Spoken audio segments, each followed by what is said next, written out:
فاتحہ۔ بسم اللہ الرحمن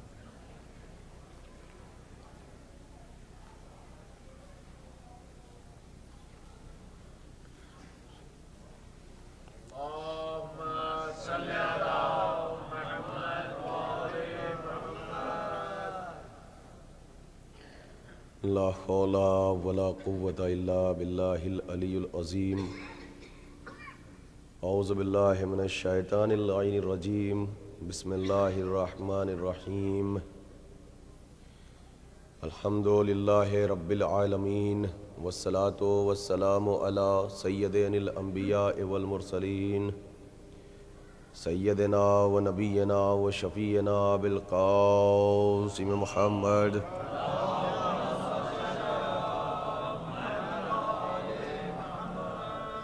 وآلہ الطیبین الطاہرین المعصومین المظلومین المنتجبین۔ اما بعد فقد قال اللہ تعالی فی کتابہ المبین وہو اصدق الصادقین وقولہ الحق۔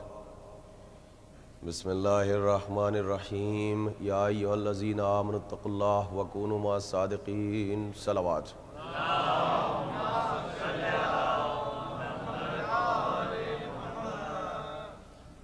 مسلسل آپ حضرات کی خدمت میں گفتگو کا سلسلہ جاری و ساری ہے، اور ہم ایک موضوع مسلسل کے سلسلے میں اپنے معروضات کو ثواباً اور تبرکاً آپ حضرات کی خدمت میں بیان کرنے کی سعادت حاصل کر رہے ہیں۔ مسلسل آپ حضرات حوصلہ افزائی بھی فرما رہے ہیں، آپ حضرات کی رزق توجہ کا کارواں ہمارے ساتھ ساتھ ہے۔ شہزادی کونین سلام اللہ علیہ دنیا اور آخرت میں اجر عظیم عطا فرمائے، اور ہر طریقے کی ہر قسم کی پریشانیوں سے محفوظ فرمائے، اور آپ سب کو اور ہمیں ان حالات میں ہر قسم کی اور ہر طریقے کی قید و مشقت سے محفوظ فرمائے، اور جو قید و مشقت میں مبتلا ہیں بھی انہیں قید و مشقت سے جلد از جلد رہا عطا فرمائے۔ اصل میں مجلس کی ابتدا سے پہلے جو بہت ہی گزارشات آپ سے کرتا ہوں یا التماس کرتا ہوں، درخواست کرتا ہوں، صرف اس لیے ہے کہ جب مجلس کا آغاز ہو جائے تو نہ آپ ڈسٹرب ہوں، نہ مجلس کے درمیان ہمیں ڈسٹربنس محسوس ہو۔ اس لیے میں بار بار ذمہ داران جو ہیں ادارے کے جو افراد ہیں ان سے یہی التماس کرتا رہتا ہوں کہ جب میں آتا ہوں تو اس ہال کے علاوہ اس ہال میں اتنے مومنین ہوتے ہیں کہ پیر رکھنے کو جگہ نہیں ہوتی، پھر بار بار دروازہ کھلتا ہے، وہ آہستہ آہستہ آتے ہیں۔ تو اصل میں اگر اس وقت مومنین جو ہیں مرثیے سے مجلس میں بیٹھنے کی اگر عادت ڈالیں تو میرے خیال سے وہ زیادہ مناسب اور شاید زیادہ بہتر رہے گا، اور شہزادی اس چیز کا آپ کو اجر عظیم عطا فرمائیں گی۔ بہرحال میں صرف درخواست کر سکتا ہوں، التماس کر سکتا ہوں، تو ابھی بھی اگر ممکن ہو تو باہر ایک کثیر تعداد ہے صاحبان ایمان کی، مومنین کی، اگر صرف ان سے کہہ دیا جائے کہ آغاز مجلس ہو چکا ہے تاکہ ان کو بھی زحمت نہ ہو اور ہمیں بھی زحمت نہ ہو، تو سب مل کے صلوات پڑھ کے اگر اندر آ جائے تو زیادہ بہتر اور مناسب رہے گا۔ آپ آگے تھوڑا تشریف لے آئیے، آپ آگے آ جائیے، ایک اور صلوات سے سارا دے دیجیے آپ حضرات مل کے محمد و آل محمد پر۔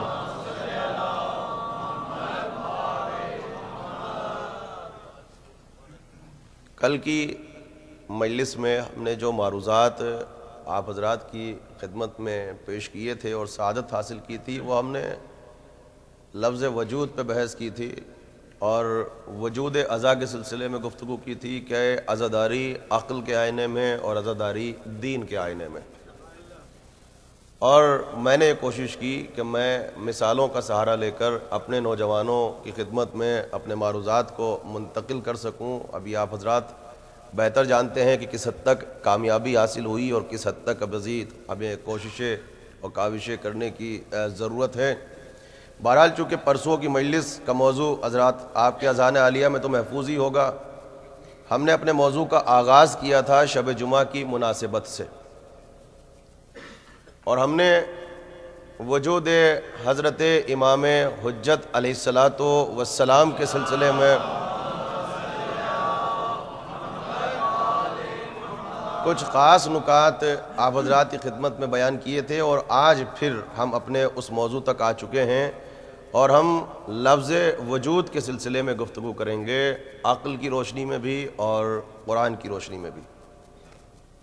اور دور حاضر کے موضوعات خاصہ میں سے یہ خاص موضوع ہے کہ ہم اپنے زمانے کے امام کی معرفت کو حاصل کریں، اس لیے کہ کثیر روایات کا جو پورا سلسلہ ہے اس میں بار بار توجہ دلائی جا رہی ہے ہر امام کے ذریعے، اور بار بار کہا جا رہا ہے کہ دیکھو افضل الاعمال انتظار الفرج۔ دور حاضر کی افضل ترین عبادتوں میں سے یہ توجہ چاہتا ہوں، افضل ترین عبادتوں میں سے بہترین اور افضل ترین عبادت یہ ہے کہ تم اپنے آنے والے امام کا انتظار کرو اور اس وقت تک انتظار کرتے رہو کہ تمہاری زحمتیں ختم ہو جائیں۔ تو یعنی اگر آپ انتظار بھی کرتے ہیں اپنے مقام پر بیٹھنے کے بعد، یہ انتظار بھی عبادت ہے، عبادت کا شرف حاصل ہوتا ہے۔ جب عجل اللہ ظہورک آپ کہتے ہیں تو گویا ایسے ہے کہ جیسے اللہ کی بارگاہ میں آپ تسبیح کرتے ہیں۔ یہاں تک روایات میں ہے کہ اس وقت تک دعائیں مستجاب نہیں ہوتی جب تک کہ ہر دعا میں اپنے زمانے کے امام کو یاد نہ کرو۔ یہ ہماری روایت ہے، ہماری یہ تہذیب ہے، یہ ہمارا سلیقہ ہے۔ ہم آغاز کریں گے اور چند منٹ کے لیے یہ قافلہ ایک مقام پر ٹھہرے گا بھی، چونکہ آپ متوجہ ہیں، لیکن پھر بھی ذرا سا اور مومنین آ جائیں تو جب تک ہم قرآن مجید کی ایک آیت کا تجزیہ کر لیں۔ دیکھیے قرآن مجید کی ایک بہت ہی مشہور اور بہت ہی معروف آیت ہے کہ اگر آپ اس آیت کے ظاہر کو دیکھیں تو ایسا لگتا ہے کہ اس آیت کا تعلق سرکار رسالت سے ہے، اور اگر ذرا سا آپ توجہ فرمائیں، ذرا سی آپ دقت فرمائیں، زحمت فرمائیں تو ایسا لگتا ہے کہ اس آیت میں، آیت ایک ہے مگر آیت میں محمد کا تذکرہ بھی ہے، قائم آل محمد کا تذکرہ بھی ہے، ایسا لگتا ہے۔ اب آپ عجیب سا جملہ ہے ایک ہی آیت میں، اس لیے کہ وہ نبوت کی آخری کڑی ہیں، یہ عصمت کی آخری کڑی ہیں، ان کا نام بھی محمد ہے، ان کا نام بھی محمد ہے، ان کی کنیت بھی وہی ہے، ان کی کنیت بھی یہی ہے۔ تو اب جو آیت ہے قرآن مجید کی، اس میں اصل میں بعثت رسالت اور مبعوث سرکار رسالت کے سلسلے میں اللہ کچھ گفتگو کر رہا ہے، یہ کہہ کے کہ هو الذی ارسل رسولہ بالہدی ودین الحق۔ بس ذرا سے توجہ فرمائیے، هو الذی، یہ ہوا کی ضمیر جو ہے یہ اللہ کی طرف ہے۔ هو الذی، اللہ وہ ہے، اس کا ترجمہ یہ ہے هو الذی، اللہ وہ ہے، ارسل رسولہ بالہدی، جس نے اپنے رسولوں کو بھیجا ہدایت کے ساتھ۔ اب آغاز گفتگو تو یہیں سے ہو چکا، ہدایت لینے نہیں بھیجا، یہ لفظ بے آپ دیکھیں، بالہدی، ہدایت کے ساتھ بھیجا ہے۔ اللہ وہ ہے کہ جس نے اپنے رسولوں کو بھیجا ہدایت کے ساتھ۔ اس کے بعد جو دوسرا جملہ ہے جو بلا فصل ہے، وَدِّینِ الْحَقِّ، اور اللہ نے اپنے رسولوں کو دین حق کے ساتھ بھیجا ہے۔ یہ تو ہے رسالت کا تعارف بزبان پروردگار، اللہ وہ ہے۔ دیکھیے تمام رسولوں کا تذکرہ آ گیا، جو کہ ارسل رسولہ، اللہ وہ ہے کہ جس نے رسولوں کو بھیجا ہدایت کے ساتھ اور دین حق کے ساتھ۔ اب اللہ نے اس آیت میں مقصد بیان کیا۔ مقصد کیا ہے؟ مقصد یہ ہے کہ لِیَظْهَرَ عَلَى الدِّینِ کُلِّهِ، ہم نے اس لیے بھیجا ان کو تاکہ ہمارا جو یہ دین ہے، ہمارا جو یہ مذہب ہے، یہ تمام ادیان، تمام مذاہب کے اوپر غالب آ جائے۔ لِیُظْهِرَ عَلَى الدِّینِ کُلِّهِ، لفظ کل ہے، ہم نے اس لیے رسولوں کو بھیجا کہ ہمارا یہ دین، ہمارا یہ مذہب تمام ادیان کے اوپر، تمام دنیا میں جو مذاہب ہیں ان کے اوپر غالب آ جائے، یعنی بالکل یہ مذہب روشن ہو جائے آئینے کی طرح، ظاہر ہو جائے یہ مذہب ہمارا جو دین حق ہے۔ اسی لیے ہم نے انبیاء کا پورا سلسلہ اس زمین کی طرف بھیجا۔ اب دیکھیے چیلنج، لیظہر علی الدین کلہ، تاکہ دین ظاہر ہو جائے اور تمام ادیان کے اوپر غالب آ جائے، تمام مذاہب پھیکے پڑے مگر یہ غالب رہے، یہ کبھی مغلوب نہ ہو۔ وَلَوْ كَرِهَ الْمُشْرِكُونَ، اور ہمارا تو یہ وعدہ ہے کہ ہم ایسا کر کے رہیں گے چاہے مشرکین کو ان کی جڑوں سے کیوں نہ اکھاڑنا پڑے۔ یہ ہمارا چیلنج ہے، ہمارا وعدہ ہے۔ دیکھیں قرآن مجید کی اگر آیات کی طرف توجہ فرمائی جائے تو ایک ایک لفظ وہ ہے جس میں ہدایت پوشیدہ ہے، جس میں آپ کی بقا ہے۔ اللہ کا وعدہ کیا ہے کہ دین حق کے ساتھ بھیجا، ہدایت کے ساتھ بھیجا، تاکہ ہمارا مذہب تمام ادیان کے اوپر غالب آ جائے، سب مغلوب ہو جائے، یہ ظاہر ہو جائے۔ وَلَوْ كَرِهَ الْمُشْرِكُونَ، ہمیں کوئی فکر نہیں ہے، ہمیں کوئی پرابلم نہیں ہے چاہے مشرکین کو جڑوں سے کیوں نہ اکھاڑ کے پھینکنا پڑے۔ یہ آیت ہے، ظاہر دیکھو تو سرکار کا تذکرہ، اور اگر آپ اس کے باطن کی طرف توجہ فرمائیں تو مجھے آپ یہ بتائیے کہ طول تاریخ میں جب سے مذہب آیا، آپ کو کیا کوئی ماضی میں ایسا زمانہ دکھائی دیتا ہے کہ جب دنیا میں فقط دین حق ہو اور جتنے باطل نظریات ہیں، جتنی باطل آئیڈیالوجیز ہیں، جتنے باطل عقائد ہیں، جتنے باطل ریلیجین ہیں وہ موجود نہ ہو؟ اچھا چھوڑیے، کیا کوئی ایسا زمانہ بھی آپ نے دیکھا جب اسلام ہر طبقے کے اوپر غالب ہو جائے، سب مغلوب ہو جائے، سب کا خاتمہ ہو جائے؟ تو کہا کہ صاحب ماضی میں تو ہم کو ایسا نظر نہیں آتا، ماضی میں ایسا نظر نہیں آتا۔ ٹھیک ہے، اس وقت شاید تعداد کم ہو، شاید اسلام اس طریقے سے نمو نہ ہوا ہو، تو کیا آج اس پڑھے لکھے طبقے میں، ہماری سوسائٹی میں، اس پوری دنیا میں، یونیورس میں، آپ کے جامع میں، سوسائٹی میں، آپ کو یہ مذہب اس بلندی پہ نظر آ رہا ہے کہ جہاں صرف دین حق ہو، باطل ادیان نہ ہو، باطل نظریات نہ ہو، باطل آئیڈیالوجیز نہ ہو؟ یہ اچھا سب کچھ چھوڑ دیے، لفظ باطل نہ کہیں آپ، تو اس دین کے علاوہ دوسرے ادیان نہ ہو،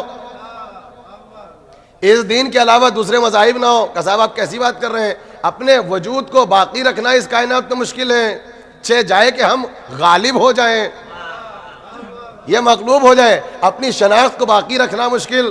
تو معلوم ہوا کہ نہ تو ماضی میں یہ سلسلہ نظر آتا ہے، نہ ہمیں حال میں یہ کیفیت نظر آتی ہے، اور اللہ کہہ رہا ہے کہ میں نے تو رسولوں کو بھیجا ہی اس لیے کہ یہ دین ظاہر ہو جائے اور تمام ادیان کے اوپر غالب آ جائیں۔ تو کیا یہ آیت خود دلیل نہیں ہے کسی آنے والے زمانے کی طرف؟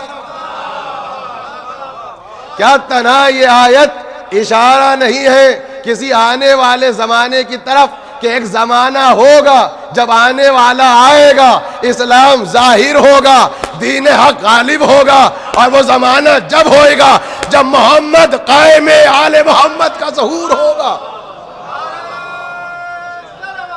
یہ آیت ہے۔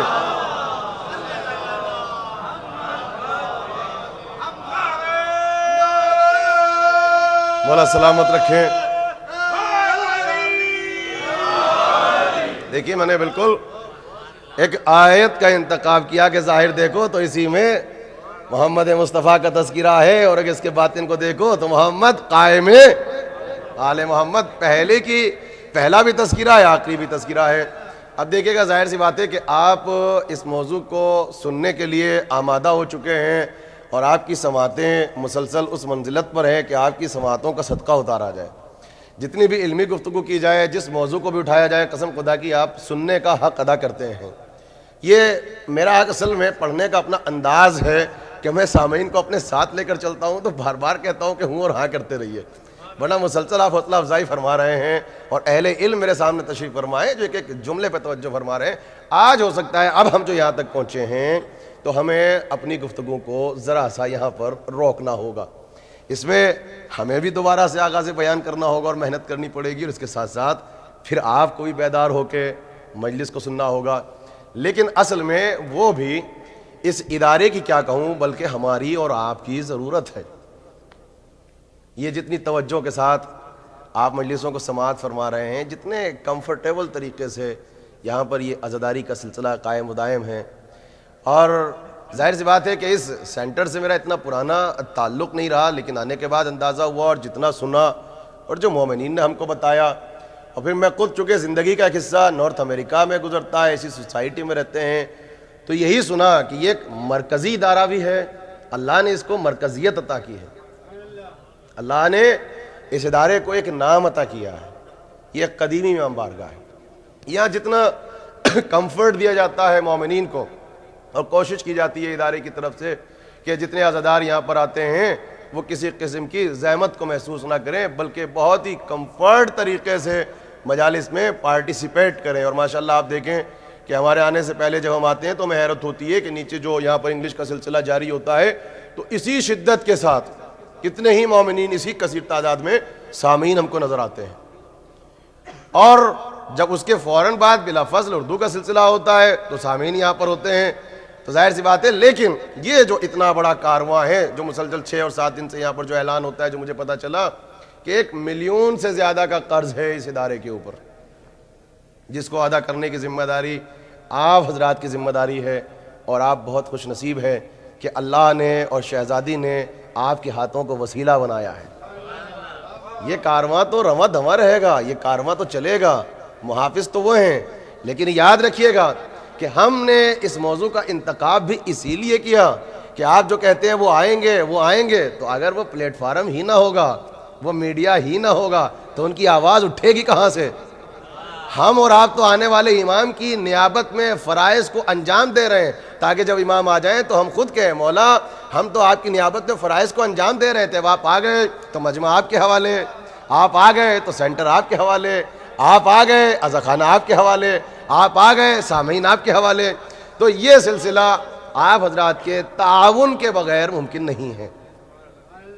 آج دیکھیے ایک طرف صرف میں یہ نہیں کہوں گا کہ ڈونیشن کی ضرورت ہے, آپ ڈونیشن دیں, آپ ادارے کی کمک فرمائیں, آپ مدد فرمائیں, بلکہ اللہ نے آپ کے لیے اس وسیلے کا بھی انتخاب کر دیا کہ آپ کی کمیونٹی میں خمس کا اجازہ موجود ہے.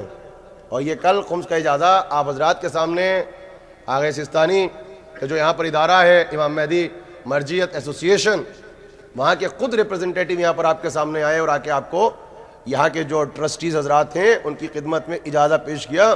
اور یہ اصل میں اب آغا کی طرف سے سلسلہ شروع ہوا ہے کہ جب اجازہ دیا جائے, تو پہلے تو تھا کسی کو آپ نے بھیجا, اجازہ منگا لیا, انٹرنیٹ سے منگا لیا, کوئی گیا آپ نے خط دیا وہاں سے آ گیا, لیکن تاکہ اجازے کی ایک اسٹرینتھ رہے, اس کی ایک تعظیم رہے, ایک عزت رہے, تو ریپرزنٹیو یا نمائندے خود آتے ہیں, آ کے ٹرسٹی حضرات کو اجازت دیتے ہیں, پھر قوم سے مخاطب ہوتے ہیں اور پھر اس اجازے کی افادیت کی طرف, اس کی اہمیت کی طرف توجہ دلاتے ہیں کہ دیکھو جب اجازہ موجود ہے اور مرجع کا اجازہ ہے تو لازم ہے یہ ہم پر کہ ہمارے اس شہر کا جو خمس ہے وہ پہلی ضرورت یہ ادارہ ہے, وہ خمس یہاں پہ دیا جائے. اور وہ گویا وہی ہے کہ جیسے یہ خمس ڈائریکٹ آغا کی خدمت میں پہنچا ہے. اب آج کوشش کیجئے کہ ہر شخص جو ہے وہ اس جذبہ ولایت کے ساتھ آگے بڑھیں کہ ہم اس عزاخانے کو روشن کریں گے تو شہزادی ہمارے گھر کو روشن کریں گے. آج اپنے مرومین کے اصالہ ثواب کے لیے, اپنے لیے آپ حضرات دل کھول کر ادارے کے ڈونیشن کے سلسلے میں حصہ لیں, پارٹیسپیٹ کریں. شہزادی دنیا میں بھی اس کا اجر عطا فرمائیں گی, آخرت میں بھی اجر عطا فرمائیں گی. اب میں اس سے زیادہ درخواست نہیں کروں گا, جو پروجیکٹ کے سلسلے میں یہاں کے جو ذمہ دار افراد ہیں, ٹرسٹیز ہیں, جو بھی ذمہ دار ہیں, آپ صلوات پڑھیں تاکہ وہ یہاں پر آئیں اور آپ کے سامنے بیان کریں.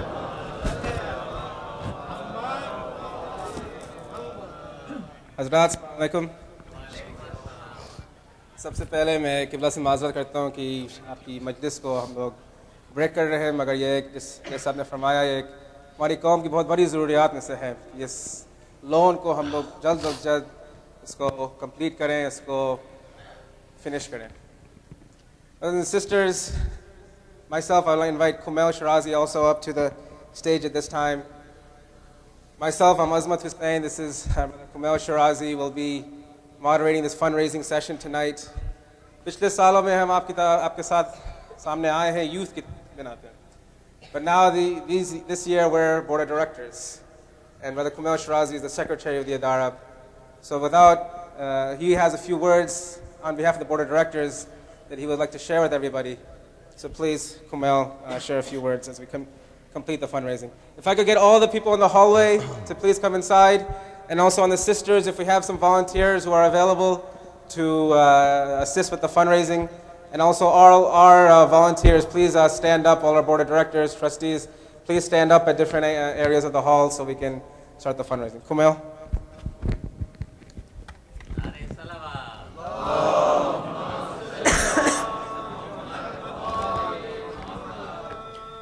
Assalamu alaikum. What does the Idara mean to us? Is it just a building, or is it something more than that? To us, is it a place where we get educated, where our children come and get educated? Is it a place where we are able to perform the Azadari of Imam Hussein? Is it a place where we can come and meet new and old friends? The point is, none of these things would be here if it wasn't for you, because it is your donations that is helping the Idara to grow. Without your donations and your continued support, the Idara would cease to exist, period. The Idara currently has a loan of $1.6 million. But you know what? That's not a very big number. And you know why I'm saying that? Because right now in front of me, there are over 300 families. If each family gave just $1,000 per year, just $1,000 per year, we would be able to raise over $300,000 per year and pay off the $1.6 million loan in only 5 years. Salawat. Allahumma salli ala Muhammad wa ali Muhammad. There are many different ways you can donate. You can donate here tonight, or you can also sign up for the direct debit program. If you sign up for the direct debit program, you can give a $100 donation per month, a $50 donation per month, or even more than that. And with this donation, you'll be helping the Idara throughout the year, and not just one time, but also in the future. There are so many different types of ibadat and different programs that take place within the Idara that wouldn't be possible without your donations. All the good that a person does will be only due to the knowledge they gained at this Idara that was only made possible because of the donation you made here, now, today, that enabled the Idara to continue to perform and function and grow. The main thing I want everyone to walk away with is that we are a part of this one community. Will we help the Idara to continue to prosper and grow, or are we going to sit by the wayside and do nothing? Any money that any of us have earned here today, none of it's our money. All of it is Allah's money, is it not? Who do you think gave us the intelligence, the means to be in the position we are in today? So don't you think we should give back to one of the causes of Allah? After all, on the Day of Judgment, we will all be questioned of how we spend our money. Did we spend it in this transient life on materialistic things that only benefited us for 60, 70, 80 years? Or is it going to benefit us for the eternal life that is definitely to come, that's guaranteed? I urge everybody to open your hearts and open your wallets to the Idara Jafri, and please donate generously today. Thank you.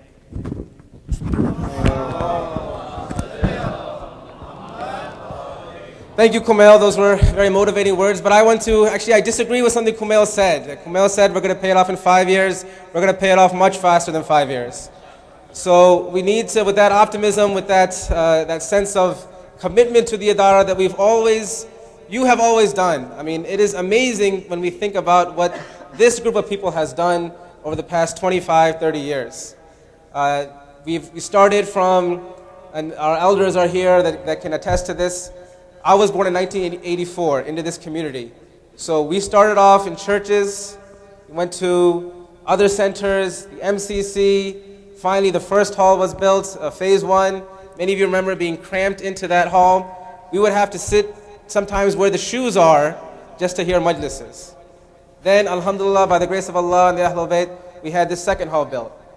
And then we realized that, you know what, our Sunday school, our children, were having such a boom in the number of children coming, we have more needs. So alhamdulillah, by the grace of Allah and by your help, we built the hall downstairs. And the children have been benefiting from that. And now we came to a point where we realized, you know what? These 4 walls, this structure itself is not enough for us. And the future community needs that we have are expanding rapidly.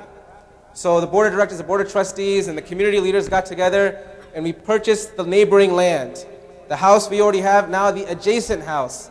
With that property, we all have.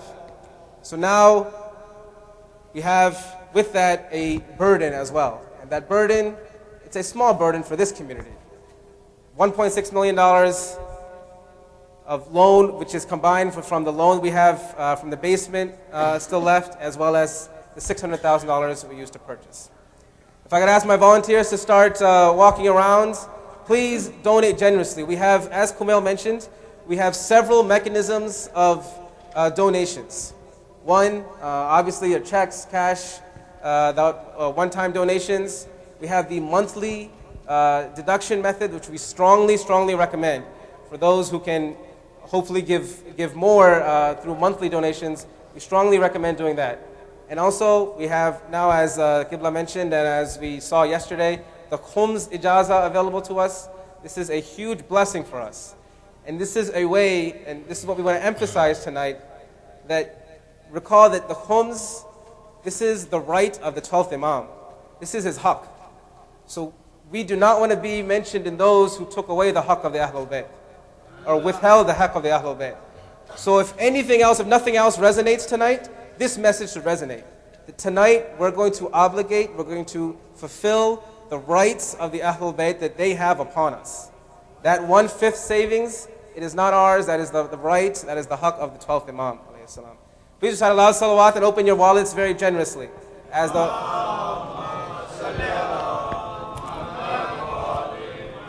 I really don't want to take too much time. I know we have, Maulana Sahib had just started a very interesting majlis. It was, and I felt bad having to break that, but inshallah we'll continue with those words very shortly. Many have already given, and as I walking into the hall, I had asked him, Tayaz uncle, where were we at? And I think we were at $31,000, mashallah. Loud salawat.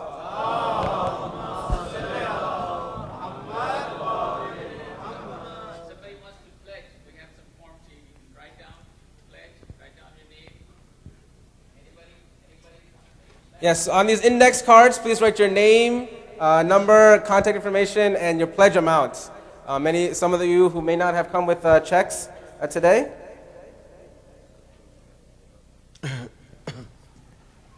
Brothers and sisters, this idara, and I'll go out on a limb and say this, I've had the opportunity to travel to other centers, be involved in national organizations, and I will say, by far, bar none, this center is the best in the United States. This isn't just me saying it emotional, but I really do feel that Shahzadi Kaunain has a special blessing for this community. I don't know why, I don't know what it was, the blessings of the elders, the du'as of the elders, but in terms of the azadari that we have, in terms of the Sunday school that we have, in terms of the youth activities that we have, in terms of the outreach programs that we have, the Jummah programs, we have Nahjul Balagha, Tafsir every Saturday morning and Fajr programs here. Such unique programs, such interesting and unique programs that when people come from across the country, when the scholars come, they themselves are amazed. And they themselves tell us, give us the feedback, that we wish we had stuff like this in our communities. Not only that, my brothers and sisters, the services that the community here provides, that individual community members provide, is immense. We have a free health clinic here that in the past 1 year has served 110 patients. 110 patients have gotten free health care in the past year just because of what some mu'mineen have wanted to do.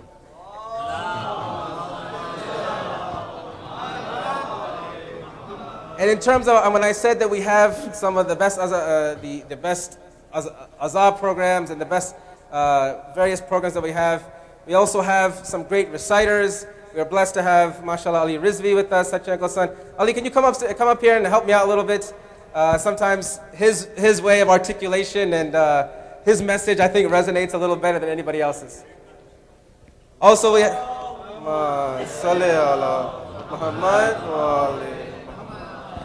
mashallah, many of you know Ali is the son of marhum Sache Saab, and he has his presentation of azah touches the hearts of all mu'mineen. So Ali, hopefully you can motivate a little better than I can.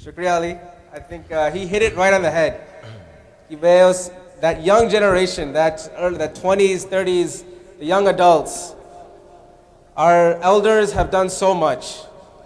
We cannot say enough as to what our buzurgs, our elders have done in preparing this center for us. And Ali hit it right on the head. It's time that this young adult generation, the generation of Ali, of myself, Kumail, the elders are already handing it over to us. You're probably wondering, why am I even up here right now? They came to us and said, you know what? We want the young adults to be the face of the Adara.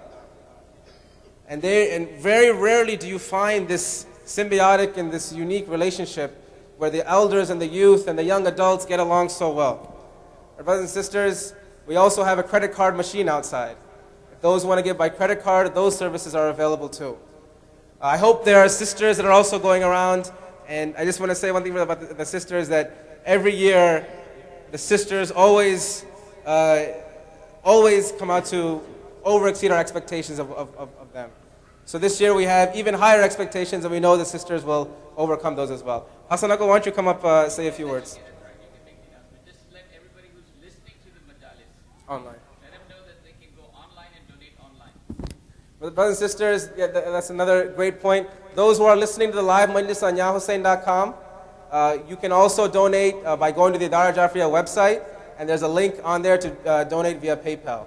And those who, when you go home, if you prefer doing it that method, please, we have made as many resources available to you as we possibly could to help help with the donation.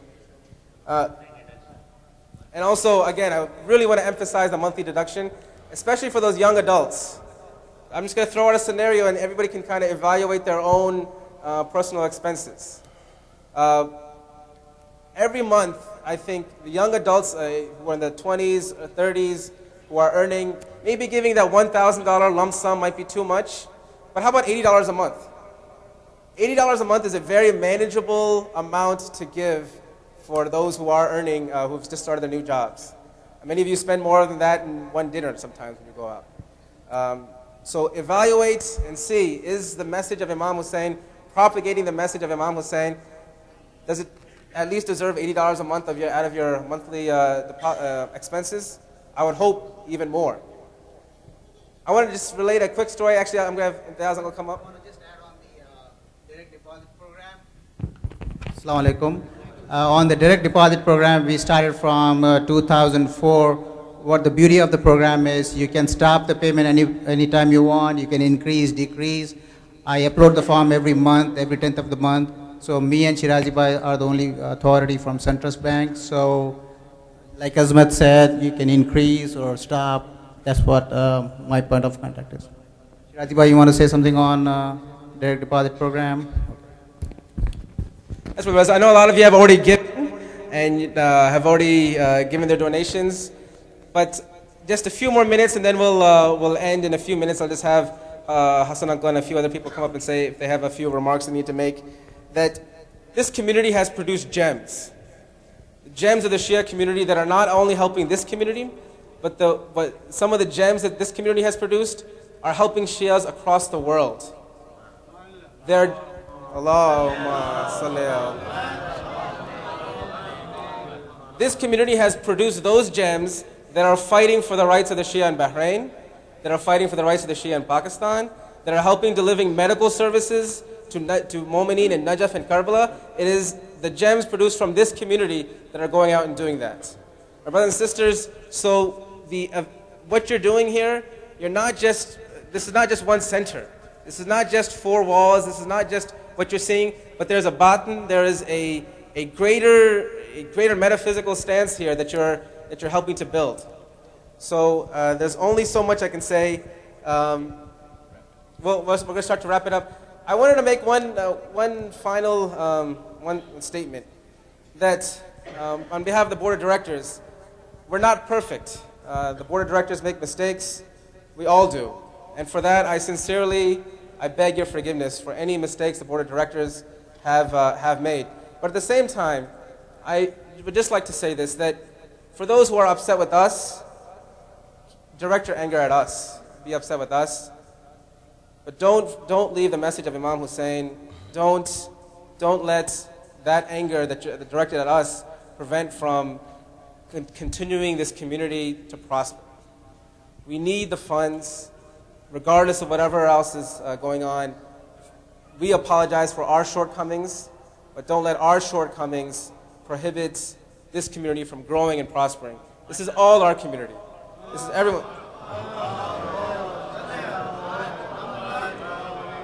So they told me not. I was going to start, calling on individuals and saying how much they gave, and in the light of what Anwar Rizvi used to do. But I realized that I shouldn't do that. Shouldn't call on our elders. So my brothers and sisters, tonight's the 7th of Muharram. We have Tal Ashura. We have all. Please, I hope these messages have resonated. Continue to think about this. If you've already given, see what else you can give. See if you can increase even by 10%. We are in dire need of paying off this loan as soon as we can. May Allah SWT bless you, may the Ahlul Bayt bless you, and most importantly, may Shahzadiya Kaunain, the woman who you have come to give the Pursa to, bless you for what you have done. Please recite Allah salawat.